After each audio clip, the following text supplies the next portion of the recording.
Ajukan pertanyaan-pertanyaan.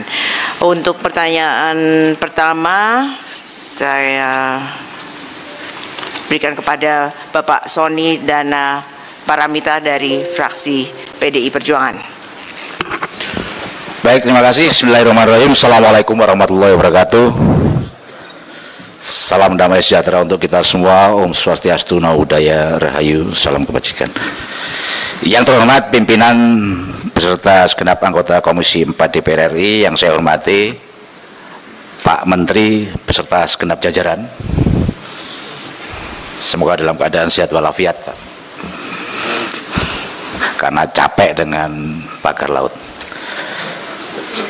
Sebelum saya melanjutkan, pertama saya agak protes dengan paparan ini.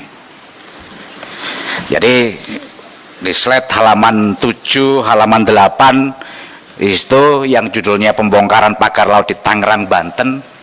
Kebetulan kami kemarin ke sana, ada Bu Ketua dan sebagainya. Tolong kalau menarasikannya pas, karena bagi saya ini tidak tepat. Jadi sedikit cerita saja, kemarin sebetulnya itu agak kasak kusuk, ini bentuk penghormatan kemarin, terima kasih Bu Ketua. Tapi teman-teman anggota yang ke sana kemarin sebetulnya pimpinan dan Kapoksi, rencananya adalah kita kunjungan spesifik terkait dengan pagar laut. Tapi kemudian kalau arahnya dibawa kayak framing gitu, ikut membongkar, sepertinya kok tidak. Tangan saya sekalipun saya nggak megang batang bambu itu untuk kita tarik. Kenapa ini perlu saya jelaskan? Karena pertama, soal apakah pencabutan itu sudah sesuai dengan aturan atau tidak, itu juga masih jadi perdebatan. Meskipun sekali lagi secara pribadi saya setuju, yang paling utama adalah menyelamatkan kesejahteraan nelayan. Kalau itu sudah clear, kita nggak ada masalah, kita mendukung. Sebagaimana statementnya Bu Ketua bahwa kemarin kita ingin ini segera diselesaikan dan dicabut. Tapi tolong konteksnya juga agak tepat, agar kami juga di sini juga tidak nanti juga jadi perdebatan.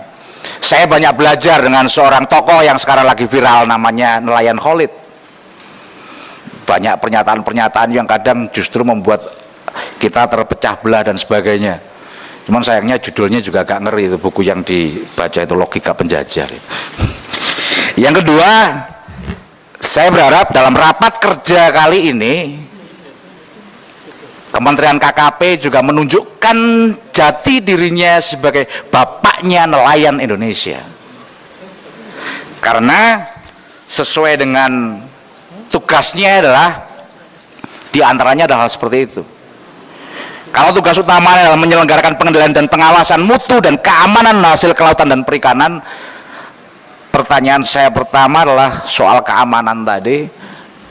Bagaimana kita bisa teledor jarak sampai 30 km dan hari ini kita temukan tidak hanya di satu titik saja, ternyata di Tangerang begitu viral karena itu di depan mata kita, dekat dengan Jakarta. Tapi ternyata kemudian di Pari, kemudian kemarin saya terima di Sidoarjo dan sebagainya, akan banyak bermunculan soal itu.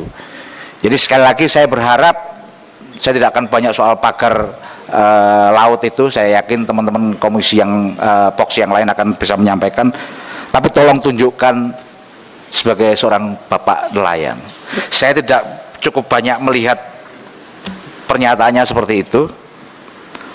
Berikutnya lagi, kalau tadi salah satu solusinya adalah soal anggaran dan soal undang-undang, tapi jauh lebih penting dari itu sebetulnya bagaimana koordinasinya. Kami ingin di forum yang terhormat ini, kalau beberapa waktu yang lalu Pak Menteri menyampaikan ini sudah tahap penyidikan, jadi jangan dicabut dulu pagarnya. Kalau sudah ada tahap penyidikan, mungkin berarti sudah ada bukti permulaan yang cukup, sudah ada yang patut diduga siapa yang memasang bambu itu. Kita nggak perlu, kalau di medsos saja bisa tahu gitu. Kalau dulu Pak Menteri di forum ini mengutip satu ayat gitu kan, kira-kira gitu, apa kemarin lupa saya ayatnya itu.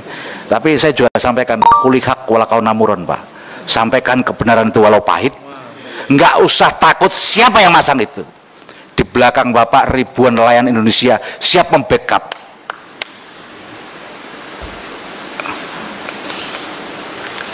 Di masa kayak gini keberanian adalah kemewahan, Pak. Jadi kalau kita masih tarik ulur, saya nggak tahu, perlu ada argumentasi. Masa tiba-tiba yang nyabut belum apa angkatan laut, Bapak pernyataan berikutnya salah, kayak gitu kan kita ngeri, Pak. Masyarakat lihat ini gimana instrumen negara, dua-duanya bisa berbeda. Ribuan bambu kayak gitu di sebelah situ, mungkin ada Pol Airut, masa sih nggak tahu. Kalau ditanya, saya pengen tahu apakah pernah ada forum yang untuk mempertanyakan itu. Sekarang bahkan kalau di media kita bisa lihat yang namanya penerima SGHB itu direksinya direksinya kemudian komisarnya siapa saja, kita tinggal buka handphone bisa.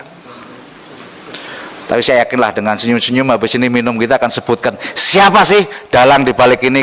Beberapa waktu yang lalu saya, kemarin 2 hari yang lalu kalau nggak salah, saya nggak tahu ikut hadir enggak, ini ada forum dari masyarakat Madani Maritim, Bu Ketua, yang malamnya saya ketemu sudah sampaikan, jadi akhirnya sore itu kami terima.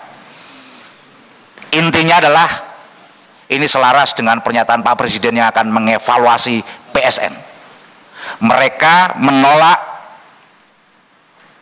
reklamasi pantai di timur Surabaya terkait dengan proyek Surabaya Waterfront Land. Dan kenapa ini juga penting menurut saya sampaikan langsung nanti kepada Pak Menteri dokumen ini. Pertama, janji saya kemarin juga ini akan saya serahkan langsung dan diterima oleh tangan Pak Menteri gitu.